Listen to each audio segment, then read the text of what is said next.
Yo, what's up, guys? Welcome back to a new episode of Kevirsyle Network. I'm your host, Kevin Davis. I am a comic author, comic creator, writer, entrepreneur, a go-giver, and I occasionally get yelled at for not sleeping, but sue me. But today's guest is a friend of mine. I've been friends on Facebook for a while, and we're officially meeting. So welcome to the show, the big dog himself, Tom Hutchison. How you doing, Thank you, man? Thank you. Appreciate it. Glad we could fill in the gap for your dropped guest. Heck yeah, dude, when I posted it, I was not expecting somebody to pick up so fast. I literally posted like 1 minute, and then it says Tom Hutchison commented on your post. I'm like, I just posted 30 seconds ago. Jesus Christ. I literally live on Facebook, so I am constantly scrolling. I'm like, oh, I'm writing. Oh, what's happening on social media? And it just, I see your posts a lot. I think it's just because we interact a lot. Like, I'll post something and you'll like it, right? Yeah. So the algorithm is like, hey, these guys like the same things. And so I see your posts a lot. And I just happened to see it. And I was like, tomorrow I'm here. Okay, let's go. All right, well, thank you so much for responding very quickly. Because if I didn't have a guest today, I would have taken a break and just work on my projects. No breaks. No breaks. No, it won't be technically a break because I'll be working on other stuff. Right. So that's why I'm like, I want to be a live stream today. I'll be just working on other projects. But welcome to the show. Can you tell me something about you, what you do? And I'm also curious, what made you name your company Big Dog Inc? That's really cool. Yeah, so I'm Tom Hutchison. I am the publisher, the primary writer, the art director, the salesman, like all things Big Dog Inc, except for like doing the art, like the art and the colors. Like I hire people to do that. They're professionals. They do that. But I do the primary writing and sort of everything else that is Big Dog Inc is me. So like when you see our Kickstarters and stuff, all of those images and stuff, that's all me, building all that stuff. So I'm the one that when you get a package in the mail, I'm the one that packed it, everything. So we've been doing this now. This will be 16 years in 2026. It's our 16-year anniversary. Heck yeah. And it's been a journey. We can talk about the journey a little bit.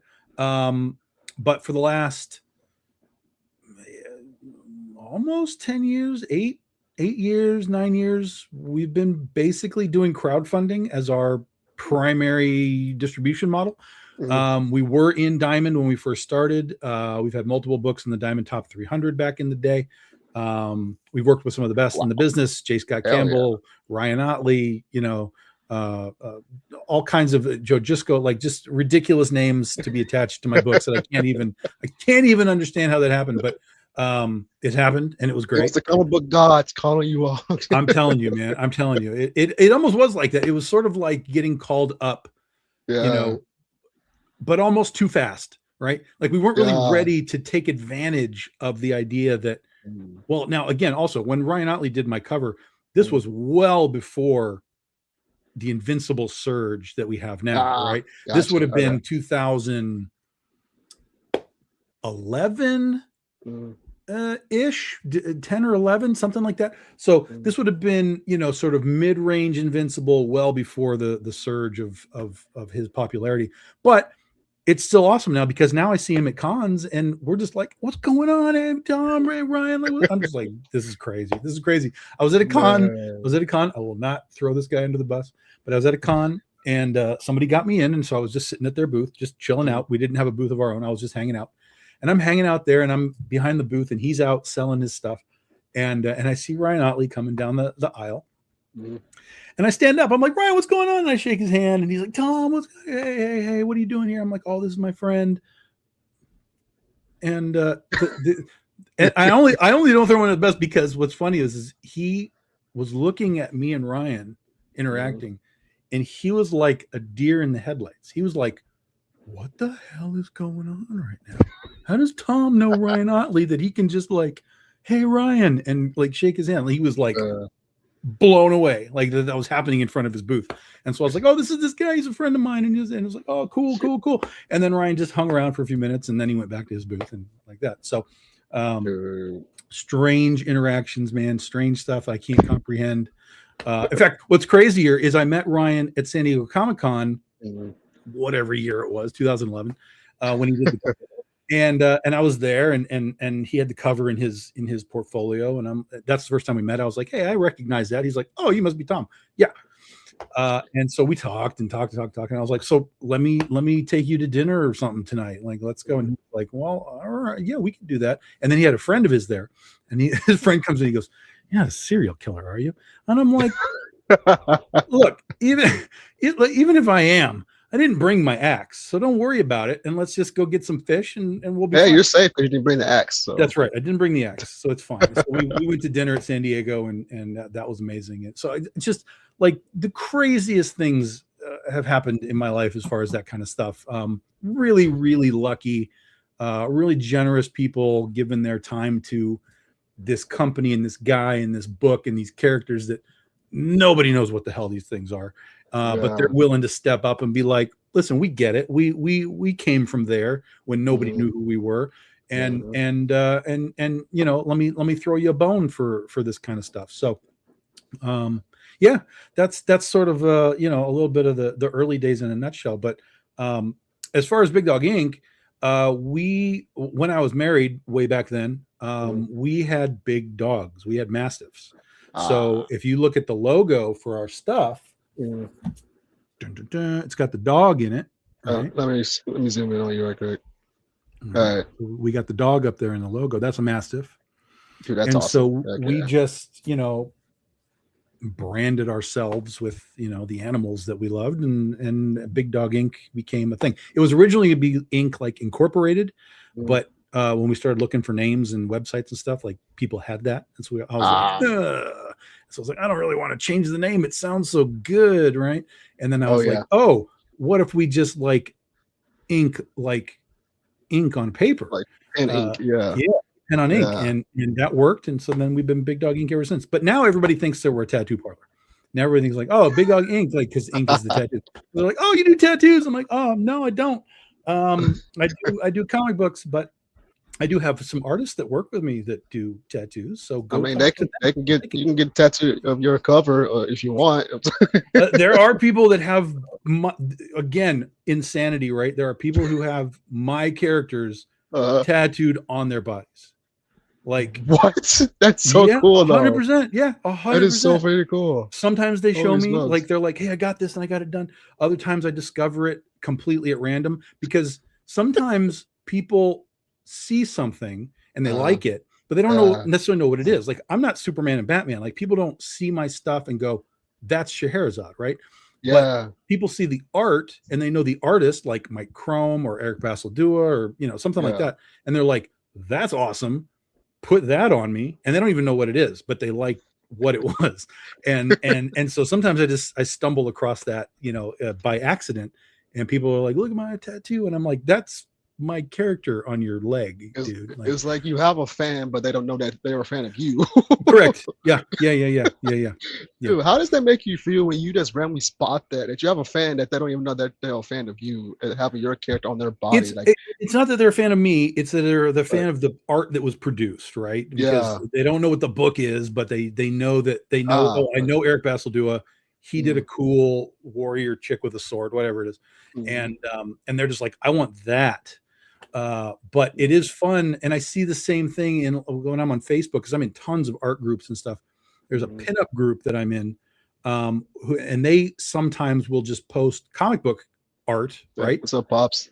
And every now and then they'll just drop my books into their thing, like just randomly. They don't know what it is. They're just like, hey, look, here's like a vampire, and I'm like, that's from my book that I write. And then they all kind of freak out. They're like, what? How do I get this book? Like, and I'm like, go to bigdogink.com. Yeah, this Rosario guy's a problem. He is always wanting me on his show. I have to be on his show tonight. I have to be on it again tonight. It's like, this time, guy, he just popped up on my Facebook and wanted to be a guest, so I invited him. So, man, that is it is very cool to see people like go deep. I almost had I'm not going to tell who it was either. I almost had somebody get an artist, one of our artists. I almost had to get it. He has tattoos anyway. And yeah. we were roaming around. Where the hell were we? San Diego or maybe San Francisco? I don't remember. Okay. Emerald City, Seattle, maybe. Anyway, he was talking about he was a little sloshed, and he was talking about getting another tattoo, and I was like, oh, you should get the Big Dog Ink tattoo on your put our logo on your arm, and whatever. He was like, yeah. I'm like, I will pay for it, my friend. Like, let's go right now. And but then the rest of them were like, you can't do that to him. I'm like, wait, he's got tattoos on him already. It's not gonna like break anything up. And Right. but so that didn't happen. Okay. But yeah, no, it's been fun. We've had a lot of really fun fans that do a lot of cool stuff. A lot of cosplayers just out of the blue showing up as our characters.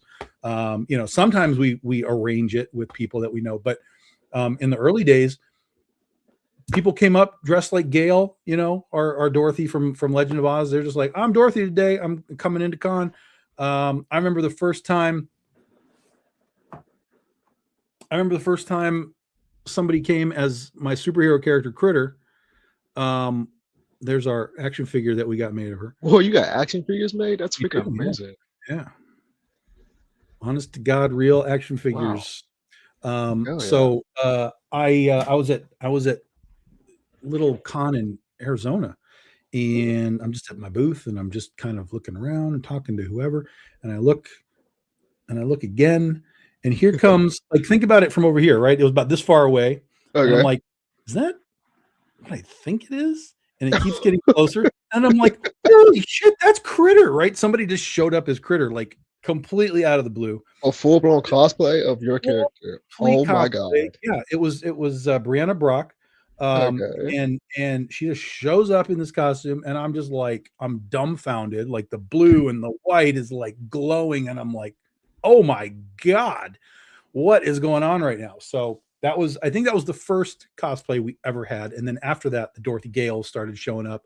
We started having some angels from Penny for Your Soul, and some people started doing Ursa Minor, Naomi from Ursa Minor. So it became a thing where people were doing it, and it became a thing to a point where we started to create what we called cosplay edition, cosplay variant covers. So gotcha. Okay. It was a twofold thing. One, it was our character, like Critter, but cosplaying as something else. So like we did her one time dressed like Felicia from Darkstalkers, right?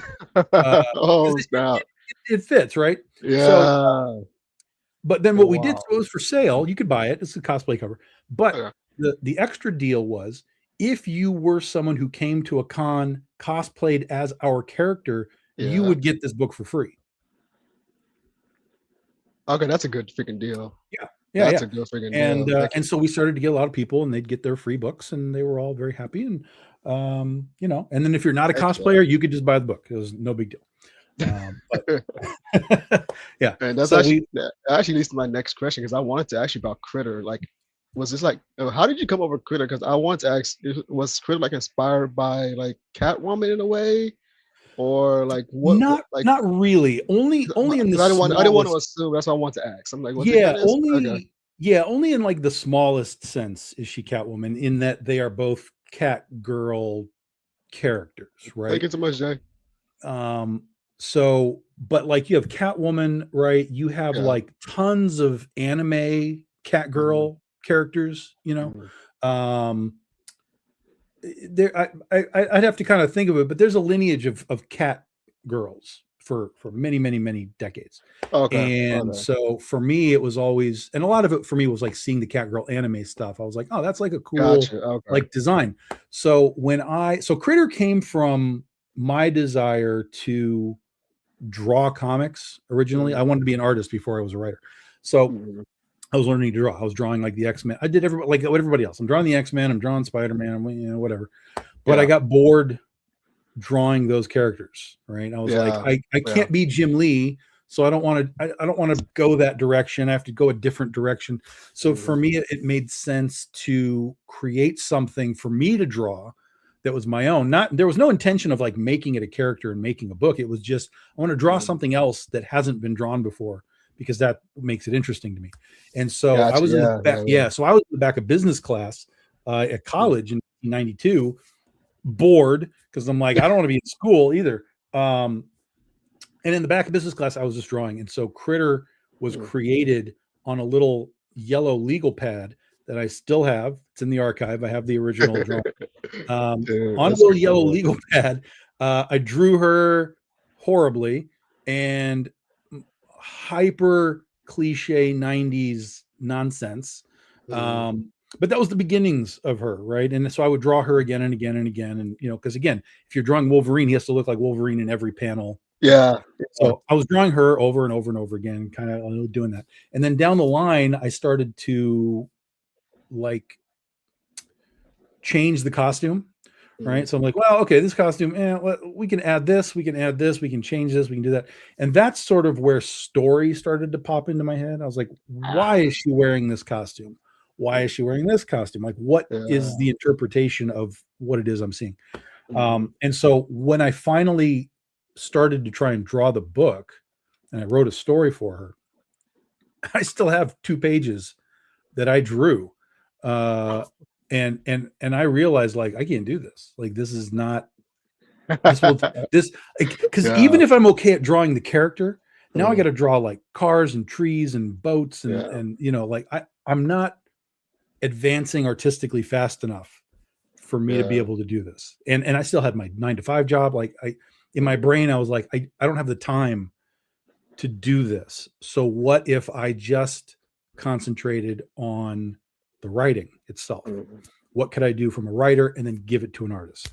And I could do that. My thought process was, I could do that. I could write, I could give it to a guy. We could go to cons on the weekend and just have fun making comics. So that's what I did. As I started to, I redid the book. The original story that I had is gone. Threw that away. Not what I wanted. Modified the book into what it is now. Got Adam Withers to do character designs for me because I needed someone. I felt like I needed a professional look to this. Like, what you're doing artistically. This is some sketches and stuff that I kind of think works. Make it better. And so he was great. He did those designs. He did a few other character designs too.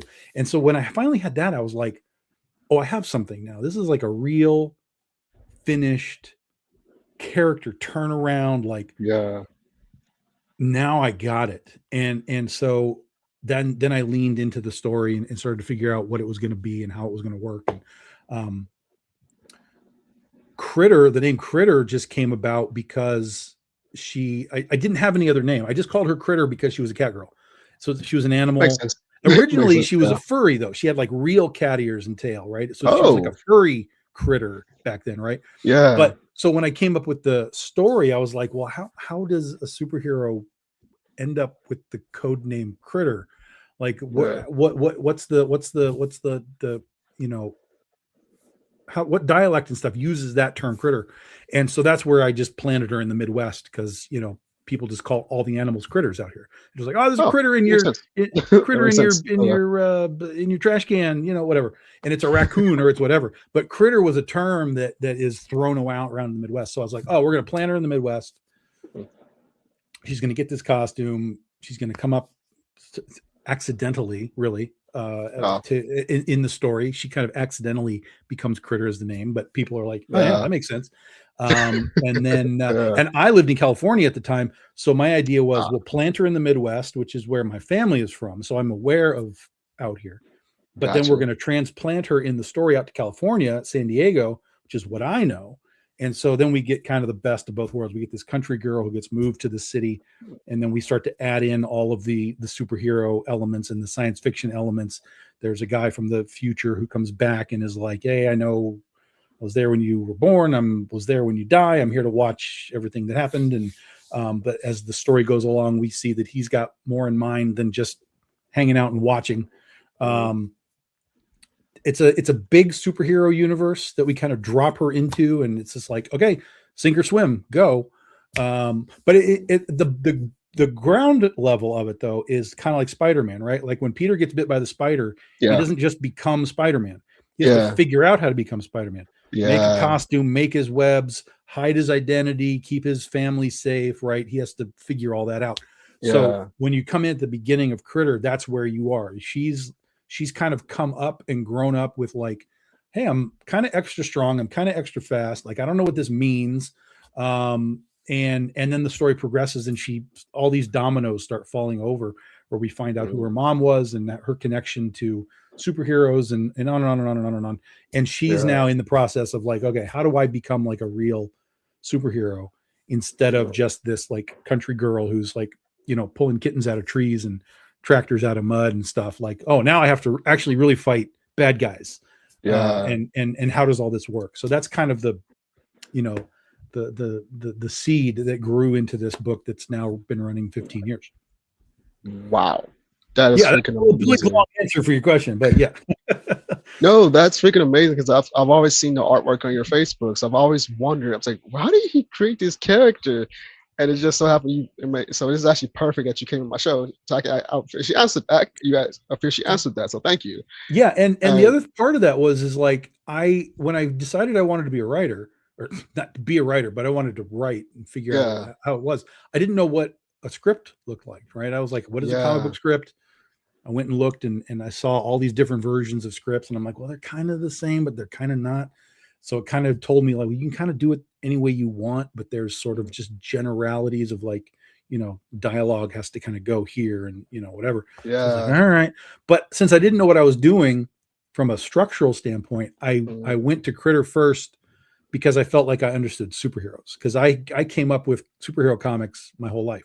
So, it was basically this osmosis of like, panel 1, panel 2, like how do we move through the thing? Like, well, I've seen Spider-Man do this, so I can make Critter kind of do this. And so I taught myself to write through, the cloud of superhero comics that just has been in my head for so long.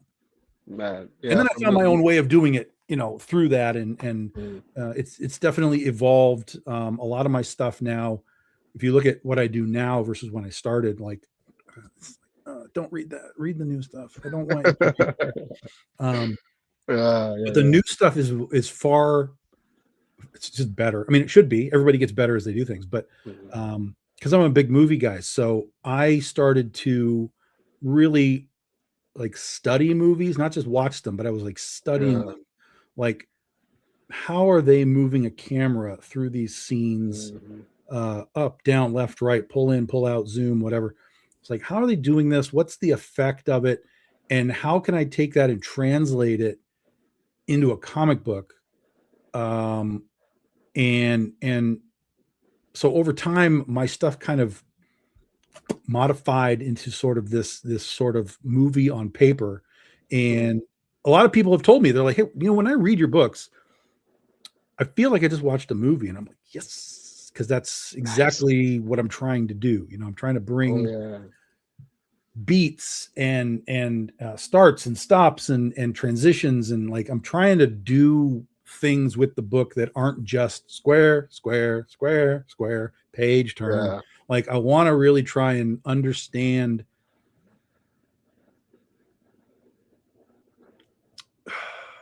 storytelling in ways that you can pull from other places and put it on paper. It's not always easy, because movies have the advantage of voices and sound, and has all that advantage. But just from a visual sense, you can learn a lot from watching specific movies, specific directors, especially if you're like very John Carpenter. Like you can just watch how he does things, and you can translate that style into paper from a visual sense. If you like Stanley Kubrick and you want to go batshit with your hyper detail and everything, like you can do that on paper, but you can learn from those guys who are doing it in a larger sense and bring it down and kind of, put it into your paperwork. It does work. It's there. Okay, I'm a very big visual learner. I'm a big movie guy like you, and I didn't grow up reading comics at all. Like I didn't know comics existed. Okay. And how old are you? I'm 26. Okay. All right. And so 2020. Yeah. Okay. All right. All right. Interesting. Yes. It's always interesting to see where people are, because I came up with comics, but very loosely. Like I was born in the 70s, so I wasn't really aware of them until like the late 70s. And then there was like Star Wars comics and stuff. So I kind of got into comics through movies, right? But I was like, oh, I know what Star Wars is, but I don't know what a comic book is. So yeah, that's kind of where I got in.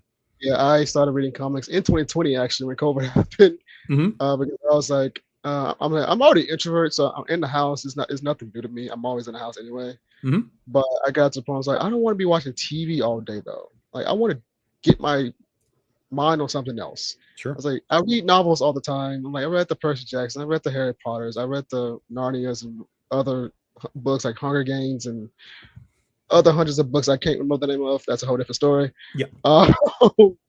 Like, okay, so I was on TikTok, just surfing TikTok. I don't know why I got on TikTok. It was just something new. I didn't know what that existed either. So I'm like, you know what? Fuck it. I'm gonna do it. And so the first comic book company that popped on my TikTok was like Black Sands Entertainment. Okay. And I was like, who is these people? And so they made comics, and I was like, what are comics? And so I looked at it, I was like, okay, that seems cool. And then I grew up watching Marvel and DC, like the animations, the movies, and TV shows. Yep. And then I learned about Marvel has comic books, and it's like, there another medium before this massive thing happened. I was like, because I'm like, I watched Blade. I grew up on Tobey Maguire's Spider-Man. All the movies, the original animation of Spider-Man. It's like I watched all of them. I never knew they were comic books. Yeah. And I was like, what in the world? And so I went to the website to check it out. I was like, holy smokes, how the hell did I miss this? I was like, I'm like, I introverted that hard. I didn't know this existed. And so I was like, I'm gonna check out their digital, because I'm like, I don't want to just buy a physical because I might not like it. So I'm gonna test the water. So let me check out their digital. Let me see what. So I went to Spider-Man first, because that's the one I knew first was Spider-Man. And then I got some Avengers books, some X-Men books, like the digital copies. I was like, oh shoot, okay, this is interesting. And then I found out about independent comics. Like I grew up watching Hellboy. I didn't know he was a comic book, and I heard he get published with Dark Horse, I believe. And so I fell in love with Mike Mignola's writing of Hellboy and how he created that world. And even Sonic is a freaking comic book I didn't even freaking know either. And I was like, dude, how the hell? Dude, let me just tell you, everything is a comic book. Everything is a comic book. Like I there's see X-Files now. comics. Like there's, I mean, Jesus. Everything is a comic book. Yeah. I was like, good Lord. Yeah, licensing stuff into comics has been forever. Like I said, the 70s in Star Wars, right? They would adapt the movie, but then they would just go like, oh, here's a Green Rabbit too, and put him in the thing. Like, all right, that's fine, whatever, I guess. Oh my god. So yeah, it's all out there. There's so, Hellraiser, Pinhead comics. Like, I mean, there's just everything. Yeah, I just found out about that too. I just found out about those too. And so I got curious, and like I wanted to like, how do I make these books? And so for the record, I hated writing since school, like since forever. Yeah, that's like, the funny part for me is like I'm a professional writer, whatever that means. But I was like passing English with like D's. Like, you know, it's so weird to me that I can tell people, oh, what do you do for a living? Oh, I'm a writer. Oh yeah, you like a lot of books. I'm like, no, I don't read books at all. I don't want your books. I don't want to see your books. I don't want any of that. But yes, I'm a writer. Man, and I found out that I had a gift in writing when it was my African American history class in my 9th grade year, where my teacher was grading us from like level 1 to 5, where it's like 1, you suck, basically, you need a lot of help. Right. 3 is like you're there, but I want to push you to the 5, which is a professional level type of writing. Yeah. My first paper ever, my teacher came back to me and gave me a level 3, and he told me, you have a gift of writing, and that's going to push you to that higher level and challenge you more to expand your writing. And I looked at him, I was like, are you sure? I was like, I freaking hate writing. That's great, and man. That's great. I mean, listen, it is that stuff does happen where you're like, oh, I'm good at this, but I don't like this. So that, I mean, that's a real thing, and you got to kind of make decisions sometimes on what to do with your perceived gifts, right? You know, everybody can do something, but like just because you're good at you know, figuring out wiring doesn't mean you want to be an electrician, right? Exactly. Like it's like, oh God. So yeah, for me it was like, I don't know what the hell I was doing in my life. Honestly, I mean, I worked at a toy store for a couple of years, which was the greatest job ever, because it was in the 80s and it was G.I. Joe and Ninja Turtles, and like I was like, this is freaking heaven. Dude, I love GI Joe and Ninja Turtles. Oh It my was god. the most unbelievable Yeah. job. I worked as a runner between offices. I was a security guy at Dang. concerts. Like, I mean, I have done so Wow. much stuff because I didn't know what the hell I wanted to do. I still really Yeah. don't know. I mean, it's weird for me to say I don't know what I want to do because this is what I do now, and I love writing Yeah. comics, but I still don't know that this was like, Tom, you were put here to like make comics, or at Mhm, least tell stories, right? Like maybe mhm. that's the thought process. Cause like we talked about before, right? Yeah. I'm trying to like make a movie now. And so Mhm. it's all, I think all of it really for me, it's like, it's not that I was here to make comics. It's that I'm here to tell stories in whatever Yeah. capacity that is. Cause I have written a book as well, just like a prose book. I wrote a Yeah. book. I've written tons of comics for myself, for other companies, and now I'm looking to like take that next step of like, okay, visual. Well, it's all visual storytelling, but like Yeah. motion visual storytelling, and what does that mean? So, yeah, I think. But again, because I was such a screw up in school, and particularly in English class, like God, I hate English with the I passion. don't know Jesus. how. Yeah, I don't know how it translated to. I'll tell you this. Um, I think a lot of what I do works because this is not going to make sense now after I'm stumbling with this lead in, but it's I think a lot of what I do works because of the dialogue of comics, right? Because when I read books and when I wrote my own book, I hated the exposition of it. I hated the moon came up in the plains and the water dripped across the grass and the smell of the. I'm like, I don't care. Tell me Mm. what the vampire's doing. Like the vampire Yeah. walked across the cemetery. That's all I need, right? So in Yeah. comics, that's all I need to tell my guy is okay. The vampire walks across the cemetery in this panel, and then I'm dialogue or caption or whatever it is, right? And Mm. it's the to the point element. There's no extraneous extra stuff. It's just here it is, and I can present the point of the story Yeah. or of that scene or that moment in a couple of sentences. And so I think that's why a lot of what I do works because I listen to people talk. I listen to dialogue from movies. Like Yeah. dialogue in Tarantino is different from dialogue in Spielberg, right? So Oh you yeah. can Most you can definitely. kind of get a sense not just of how it's done, but of completely different characters, right? Mm. So Hooper in Jaws meets John Travolta from Pulp Fiction. Go, Two right? different. And Yeah. they're completely different things, but Complete. I love both of those movies, but two both of those different. characters can Yeah. exist together, right? Yeah. And They so can. Yeah. yeah, and so the best Huh. writing then is the whole point. It's like take these characters that are different from each other, and Mm. when you write them, make sure that when the reader is reading those balloons, there's something in there that indicates either like an accent or a Mm. different dialect or Samuel Jackson's character, right? He's always quoting like the Bible and stuff. Like Yeah. give the characters But when he quotes the something. Bible, it'd be funny as hell though. Yeah. Oh Every yeah, yeah, time. yeah. That's what I'm Yeah. saying. It's great. Yeah. It's his character, right? So don't Yeah. just write everybody so they sound the same. Write them all because you understand they all come from different places and they all have Yeah. Yeah. different ways of presenting their ideas. So Mm. you have to get into their brain. You have to say, how does Samuel L. Jackson talk to this guy versus Mm. how does Hooper talk to this guy? And then you put Mm. those characters in the same story and you get that personality clash that makes the story and the characters even more interesting than if Yeah. everybody just sounds the same.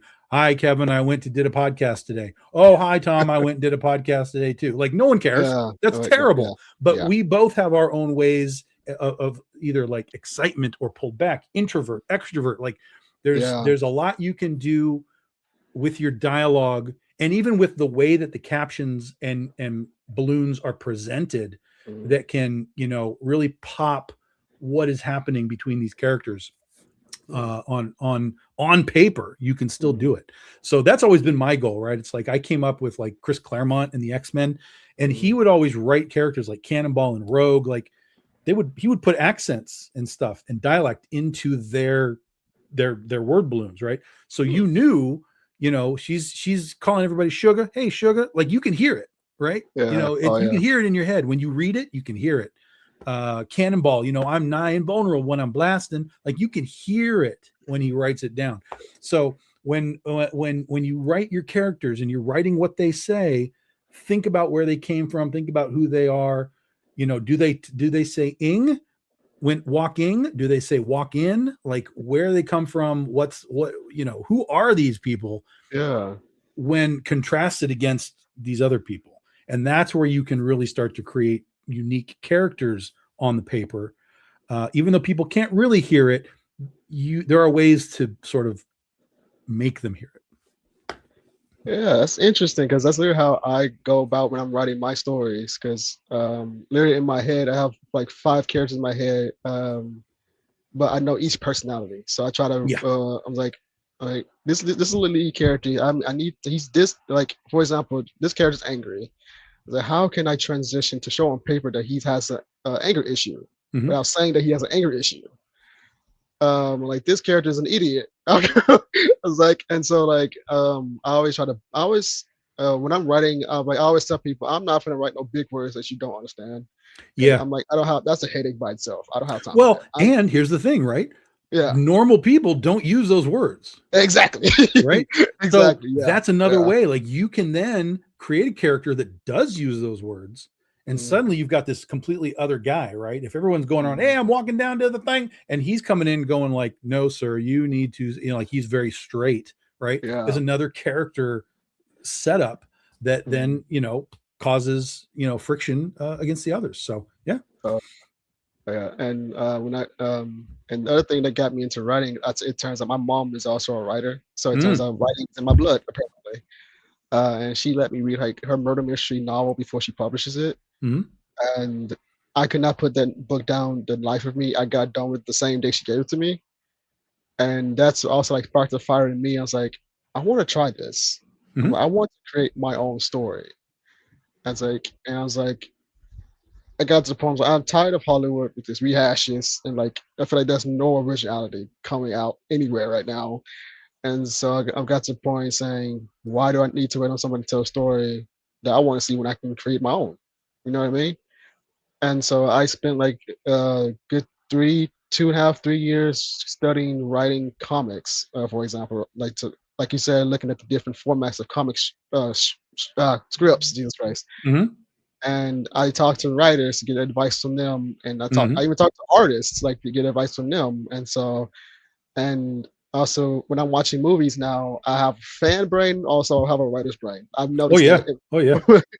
It's like for the first time I watch it from a fan point of view. I don't critique it. I'm like watch it for the fan. I see what happens, and I watch it again from a writer's point of view. I was like, they could have been did better if they went this route, but it's not my movie. But still, I was like, even if I hate a movie, I'm still gonna like take some stuff I like about it, and like of course, because these concepts that I can like for example, I can take it like you said, Jaws and Pulp Fiction. I can take a concept from Jaws and Pulp Fiction and make it my own original thing. Like when you talk about movies, I study how they do angles too now because I'm learning photography. So I'm learning cinematography because I'm starting my photography brand in my publishing company too. Because I'm more of the behind the scenes type of person. I don't like being in front. I'm like I said, I'm very introverted. So I'm like I like producing, I like writing, I like directing. And I always tell people, I was like, no matter how big I may get someday, I'm not going to sell out to like other companies because I want to, what's the word? I want to protect my IP. And I'm like, I also wanted to draw too. I attempted it. I hated it. I hated it with the passion. I was like, I'm about to find artists to do this because this is a headache by itself. I don't feel like learning all this anatomy and I'm like, I'm better at writing it. I was like, writing is my strong suit. And find the thing that works for you, man. I mean, that's the thing. I cheat. Oh yeah. I cheat now for because I like to sketch and like create the characters, like at least in a rough format. So I cheat now. I had a guy who did a character design for me once, and because it was a superhero, so it was like spandex type of stuff. It was very body hugging. So I took the picture and I just went into the body and erased everything. So I just had the body. right? And now I can just come in and be like, I want a line here and a line here and a line and put a belt and put a cape, and I can draw on this like blank body, and then I can take that and be like, okay, take that and now make it better than what this is. But I was like, I don't even attempt to cheat. I just grab a reference from like a character design from a movie or something. It's like, I want this type of body, but this type of clothing, but this type of personality. I was like, boom. But I do that too. I'll see like clothes and stuff like on like, ads like, oh, that's like a cool set of boots. Like save that and we'll come back to that later. Yeah.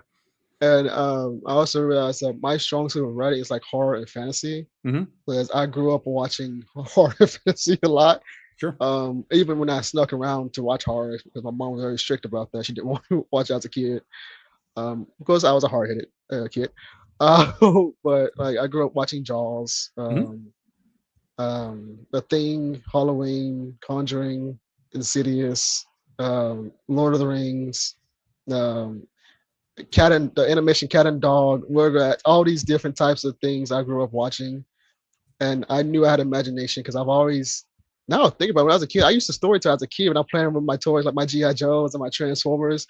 But now I'm thinking about, actually, I've been a storyteller since I was a kid. Now I'm thinking about it. Yeah.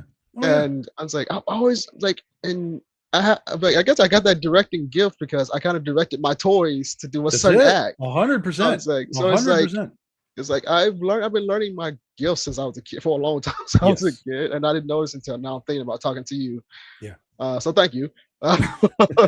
Yeah, it's real. I mean, that's when we were back in the kids. Yeah, sure, we would have Star Wars toys, and we'd be like, "Oh, Han's in the carbonite now." Like we would reenact the stuff, but we would also then tell the story that we didn't know, like what happens next. Like Return of the Jedi's not out, so like, oh my God, we have to go save Han, and we have to, create our own stories with our toys that way. So, I mean, the toys back in the day were played with. They were used for what they were meant to be. Like you open the package and you actually like, I'm gonna play with my toy, scratch your eyes out, but now it's all like, oh, it's all collectible, just keep it in the box, set it aside. Like it's such a weird, like even for me, like I open almost everything that I get. I got Transformers up on my wall over there.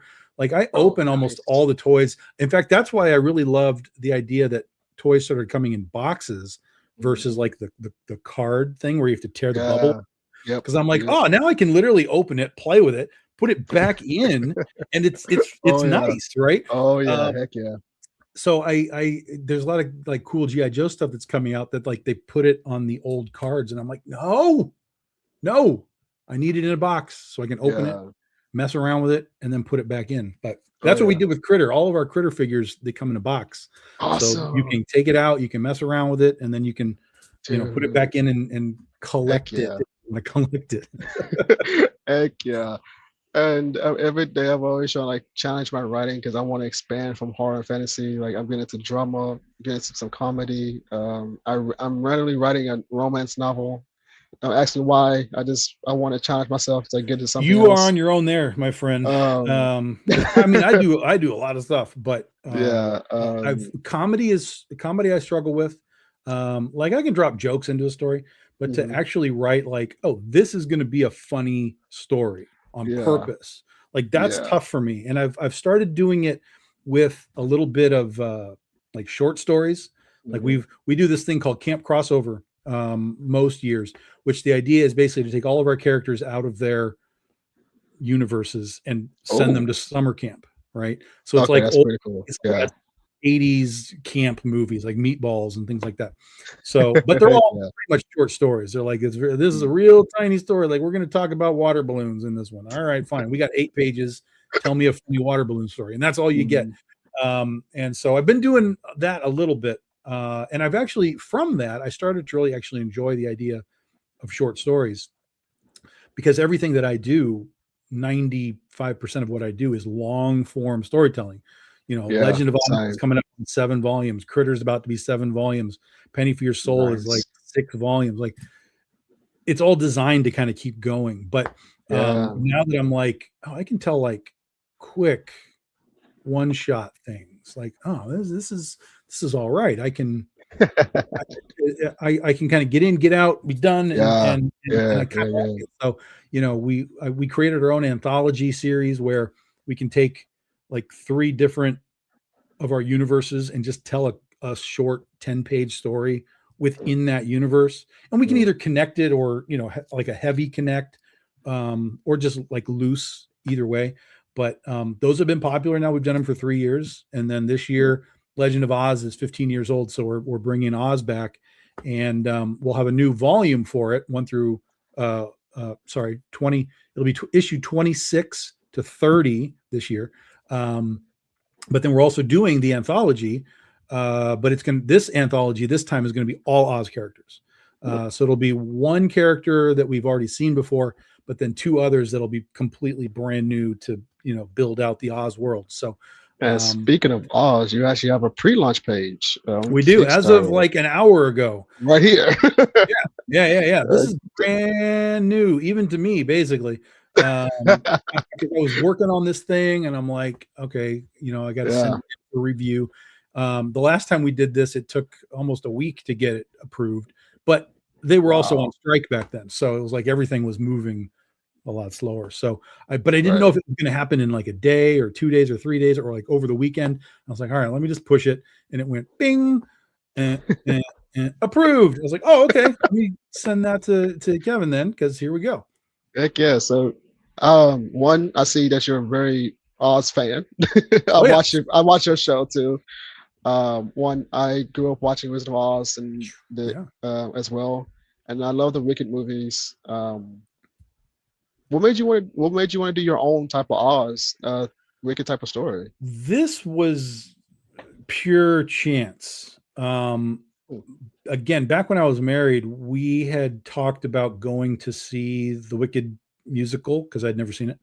mm. And so I was trying to get tickets online, and I kept getting that shot of Elphaba with her head down, like on the movie Yeah, posters, right? yeah. So that image got stuck in my head, and whenever I do these cons, I drive everywhere. So one of these particular years, I was out in Arizona, Mm, and I was coming back. So I was going through Arizona, New Mexico, all that kind of stuff. And it was all just desert and cactus and, tumbleweeds and stuff.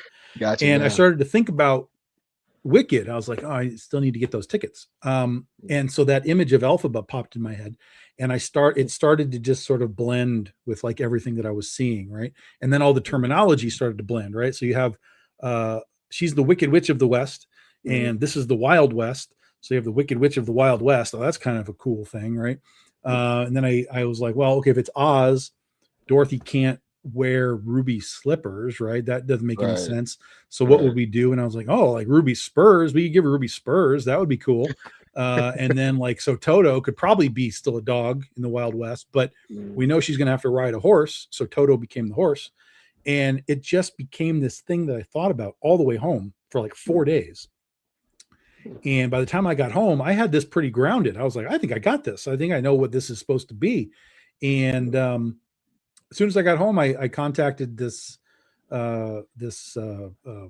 studio that I was working with on other books with artists, and I was like, look, I got this book. I need somebody, and we want to go right now. And he was like, okay, let me show you some guys. And we found Allison Borges, who was fantastic, and he jumped on the book immediately. And we had that from my drive home, that 4 days. It took oh my god, it was that fast? It couldn't have been that fast. It had to be that fast. We had that book released 6 months after I had come up with the idea, and it was a wow. bit, yeah, I mean, crazy, right? 6 months is a very fast timeline. Ridiculous. I mean, stupid ridiculous. Yeah. And Wow.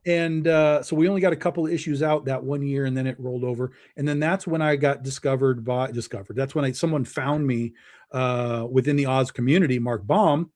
Yeah. And he invited me to go to an Oz show called Ozstravaganza in New York, in Uh, Chittenango, which is where L. Frank Baum was born. And they've been doing it for like 40 years, this show. And they were like, yeah, come to our wow. show and bring your books and blah blah Heck blah. yeah. And so I was like, holy cow, that's amazing. And so I've now been going to that show for 13, it'll be 14 consecutive years that I've been a guest at that show this year. Wow. And so, yeah, well, I guess it's like 13 because we had the 2 years off of of COVID. They weren't doing show during the 20 and 21, but basically consecutive, like almost 13 years. So it's really crazy to be like deep in the Oz community now. Like I have pictures with you know, Ray Bolger's granddaughter who played the Scarecrow. Oh my God, I'm not gonna remember anybody now. You can sign up for the pre-launch link right here, guys. Yes, jump on the pre-launch. In the chat. We launch on the 28th, guys. Wednesday the 28th. January 28th, guys. You heard it from the big dog himself. Yes. But all kinds of people from the Oz community I've been associated with now, including John Fricke, who is like the preeminent Oz / Judy Garland historian. Just insanity. So again, it's like, you know, like I was talking about with like Ryan Otley and stuff. Like I it's so bizarre to me that I have these connections with these people through my own comics. Right. It's not that I just was like, oh, I like Oz and I found it. Like, no, like Oz found me and, you know, sort of pulled me into this community, which is amazing. And then it just works its way backwards. Like this is an original painting done by Joe Chiodo, who's one of the Batgirl artists from the 90s, you know, Marvel and DC, tons of Top Cow stuff. He was a colorist, but he also does his own stuff. So, you know, I reached out to him one time and I was like, you doing anything? And he was like, not really. I was like, do you want to do something? He's like, yeah, okay. So he did that painting for us, and it's one of our covers. Wow. And you know, I bought the original. So I was like, Jesus, this is just insanity. Just insanity. The stuff that's happened in, you know, what is now coming on 16 years of making comics. Man, speaking of Big Dog, I got the website up here as well. I see you updated the website a bit. Yeah, this is the website we've had for a long time. It really does need some cleanup, but because they unfortunately the website itself, the people that make it, they update things, and it's like, oh my God, now I got to go in and switch this to like that brown, right? Like there's stuff like you can see the bottom. Like it doesn't pop anymore because we had different colors, but they're like, oh no, this is brown. And I'm like, like no one can read anything anymore. So I have to go fix all this stuff. But the generalities of it work. You can click on any of this stuff. You'll know what you're looking at. And there's a little description. And, yeah. So are these cover posters or? These are just the images for the covers. So you can click on any one of them and it'll give you a little, you know, you show the whole thing. And we can see look how sick this is. Oh my God. Yep. Oh, now I see the baddie girl that you mentioned earlier. Now I see the inspiration. Okay. Dude, this is like a steampunk type of art. Well, this is actually the only existing image of what's called the foxhole, sort of like the Batcave. But it's called the foxhole. So that's her mom's. So Critter on the left, that's her mom on the right. And this is supposed to be sort of her bat cave. And oh God, I'm seeing stuff in here that like I never even really caught before. CB Zane did these covers when we went over to Aspen. They reprinted the series. And so he put some new covers on it for the fans. And so this was the thing that he did, including the giant robot fox and stuff in the back. Yeah. So this is the only appearance of the foxhole so far. Okay. And then this was a big connecting piece. So it was a 4-issue miniseries, and we had V. Ken Marion, who does a lot of DC stuff now. He did a 4-piece connecting set across all 4 issues. So one big puzzle piece. Yeah.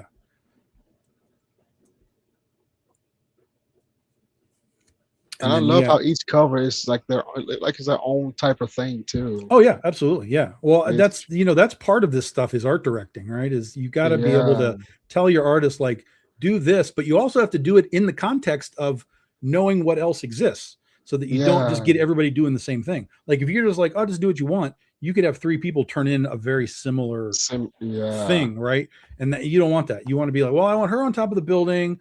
I want this in the foxhole. I want this, but we're going to connect it all with the, Paradox's electric cape, all this kind of stuff. So that's Paradox in the background. That's the time traveler that I was talking about earlier. His name's Paradox. So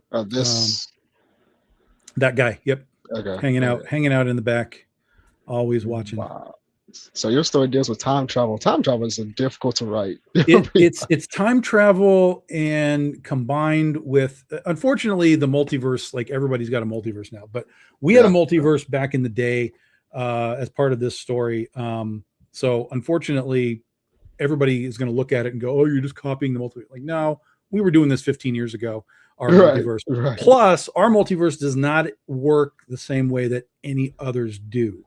And so we just got to sort of show how it works in the last issue, Critter number 25 that came out last year. Finally really took all of the threads and all of the clues that we were telling you and kind of put it all together so that at the end of 25, you got a sense of like, oh, this is how this works.